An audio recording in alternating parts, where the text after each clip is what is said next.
सावित्रीबाई फुले पुणे विद्यापीठामध्ये गांजा पकडल्याचा आरोप विद्यार्थी संघटनांनी केलाय। त्यानंतर ठाकरे गटाच्या नेत्या सुषमा अंधारे आणि काँग्रेसचे आमदार रवींद्र धंगेकर यांनी कुलगुरूंची भेट घेऊन जाब विचारला। गांजा सापडतो कोणाला कळत नाही, याला जबाबदार कोण, असा सवाल सुषमा अंधारेंनी विचारलाय। तर प्रकरणी गुन्हा दाखल करा अशी मागणी रवींद्र धंगेकर यांनी केली। दरम्यान कुलगुरूंच्या भेटीनंतर सुषमा अंधारे आणि रवींद्र धंगेकरांनी काय प्रतिक्रिया दिली आपण पाहूया।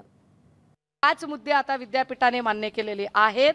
एक, गांजा प्रकरणात तर गुन्हा दाखल होईलच, परंतु हा गांजा प्रकरण लपवण्यासाठी ज्या कर्मचाऱ्यांनी प्रयत्न केले असतील त्यांच्या निलंबनाच्यासाठी आणि त्यांच्यावरती वेगळी चौकशी ते करायला तयार असतील।